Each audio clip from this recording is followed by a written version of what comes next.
his memory of it. Okay. And I was told that it would, this kind of thing breaks down over the years. And that's why he was talking about it. Your dad was talking about Roswell. My dad claimed to have been briefed in on Roswell in 1958. What was the crash from the beams from inner Earth? Underground. Okay, that was out in Arizona. That happened he claimed this happened in 1958, and that's why they were brought into this. It was because of his clearance. He had a high-level clearance because they were working on the America's first known space program, which was being run by the U.S. Air Force. This was right before NASA. This craft came out of the Earth and then crashed? Yeah. So they retrieved the craft. They found... Yeah. Was the pilot dead? No, that was it. The story is that they contacted... authorities, I guess, at the nearby base. This crash happened east of Winslow. And they requested help to find their pilot because they believed he was still alive. This was the story that my dad told me that he was told. So he was flown out to Arizona after getting briefed at Wright-Patterson. And while they were in the underground cavernous area, they stumbled upon some of the denizens of the underground people. And what's interesting is the thing that they used to kill the guy he was with was described in UFO cases before and after, in the mid-'60s, I believe. And it was this hollow tube that they would aim, and it worked. It was this psychic linked thing. And what I always found interesting is this account. It's not like my dad got it from a UFO case. It's another UFO case described the same thing my dad said, happened. And it was just this weird story of these people that had been under there for thousands of years and developed their own technology. And what did they look like? What did your dad say that they looked like? Human beings. He said what he was shown at Wright-Patterson, the bodies that were retrieved, he said they looked just like us, but with the way he described it was less body hair. But other than that, they looked just like us. So not long hair, just like bald. Right. And there's something even deeper and going on with the human psyche. I think these creatures, these beings are real. Okay. I think that they manifest mostly to us when we're alone or as individuals, because it might be that they're part of our coming to terms with what we are, who we are, and the full spectrum reality of this universe we live in. That's where I'm at with this. And it doesn't mean that... To you, it's more of a positive thing. Or, yeah. It's that they have reached a certain level of consciousness.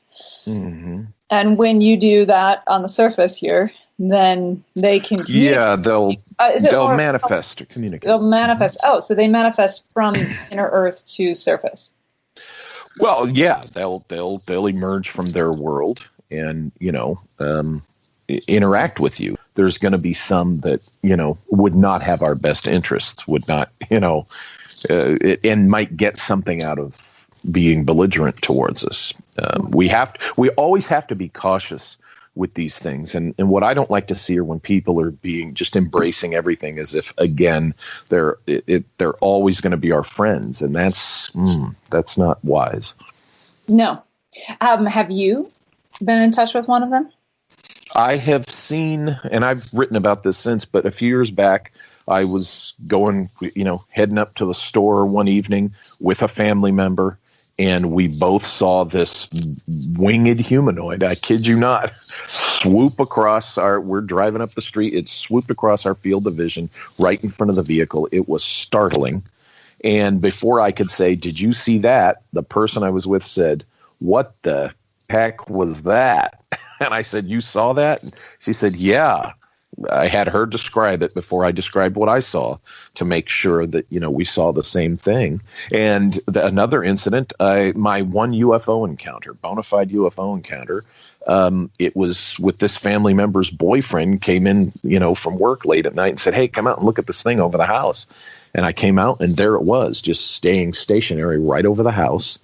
And I ran back in, got my camera, was able to get footage of it. I mean, it stayed there. Then it started moving. And it's my one, as I said, my one bona fide UFO experience. But the interesting thing is, we saw the same thing. I did the same thing. I said, describe to me what you're seeing. And he did. And it was the same thing I was seeing. But the description of it and what it did, subsequently, I realized that it much more matched the evidence of the Tuatha De Danann than it did anything from another world. It could have been some type of technology, our technology, but it also matched this Tuatha De Danann lore. And so there's this weird mix. Now, it could be somebody is using the symbols and imagery and the lore of the Tuatha De Danann to make an impression that they're still among us. That was a really fascinating interview with Walter, right? Just that story with his father. I love hearing that guy. Whoa, that was really crazy, yeah. The group that he mentioned, he mentioned kind of an ancient group, Tuatha De Danann. It's actually Irish. It's meaning the folk of the goddess Danu. This is considered in Irish folklore a supernatural race. They are thought to represent the main deities of pre-Christian Gaelic Ireland, and it constitutes a pantheon whose attributes appeared in a number of forms through the Celtic world.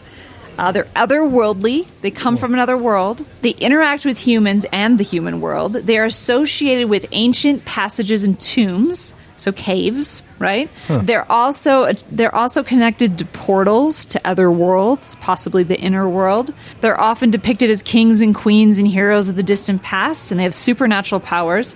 And sometimes they are explained as fallen angels who neither are good nor evil, but they seem to have supernatural powers. And they specifically are very skilled in arts, magic, and necromancy. Necromancy. All right. Interesting. Okay. Damn. Okay. So this idea, this ancient idea of these beings that are like highly advanced, coming from the inner world and interacting with humans, again, from the beginning of this podcast, it's not a new thing. It's not something that's just become popular. It's been something that humans have been literally interacting with and talking about since the beginning of time. It's interesting that Walter was sort of mentioned that he had found. Was he saying like symbols or evidence of these things again and again in his research travels? Mm-hmm. I thought that was interesting. I kind of want to hear more about that, but maybe next time. That story was incredible. Matt, before you go on, I just want to say one thing I found fascinating about this is that when Kenneth Arnold saw the UFOs in the 40s, the silver disc skipping that kind of started the modern terminology, apparently until that moment, when people talked about strange beings, they didn't really talk about them being from outer space necessarily, especially in modern culture. It was more about them being underground or in some inner world. There was even these famous books called The Shaver Mystery that came out in a couple different, like those famous magazines. Richard Shaver, yeah. Yep. Yeah, all that stuff happened. And then when Kenneth Arnold saw those discs, suddenly the narrative changed to like they're from somewhere else. Even though they were seeing similar things not too long before that. The narrative with World War II and expansion and, I don't know, just a different attitude changed it from an inner Earth hypothesis to an ET hypothesis. I thought that was interesting. Yeah, that is that's one of the things that pops up in this book, actually, that I'm about to go into, The Cryptoterrestrials by Mac Tonnies. So one of the things that kind of pops up in there is that, yes, there is these otherworldly beings that seem to... it seems to be the same group. Like they have very similar attributes to them, but the narrative does change throughout time. Like, you think of biblical times and it's like angels and demons, and then medieval times it was the fae folk and goblins and fairies and all that sort of stuff. And then kind of the post-nuclear era, or what you were saying with what's his face and the flying discs. Kenneth Arnold. Yeah, then it became the contactees, right? And then sort of modern day, that's become the abductees, and it's getting a little darker now. And the narrative seems to be dark. And then Matt is born. Yeah. And then shit gets very dark. But anyway, I dug this book a lot. I don't think I agree. And Josh, you sort of were saying this too. You kind of read through it a little bit too, right? Yeah, I got through a bunch of chapters. So I really like the ideas in it, and I think it's good to kind of entertain some different theories on these things. And he does make mostly good arguments, I think, my personal opinion, but some of them sometimes he paints with a bit of a wide brush on a few different things. But I there's a few things I picked up on this, and as I finished it, I was like, holy shit, I have a theory on what this might be. or ties a bunch of shit You got together. theory? Wait, so not Come from on, the book. ponytails. Something you learned from the book and then grew into your own theory to encompass everything? Yes. So, Matt, Yes. you're going to write your own book. What's this guy talking about? He's kind of poses this question. Let's go to this. This is from the book. What if there exists alongside us, in distinct stealth, a race of incredibly ancient beings who may be native to our planet, who were perhaps eons ago our technological masters, but who today may well be on the wane? So we go through, and he kind of makes the argument for, and I don't think it's a mutually exclusive argument that's kind of like, oh, all alien contact is this. I think what he's saying is this could cover a lot of bases, but I don't think he's saying that there's no such thing as interplanetary extraterrestrial entities.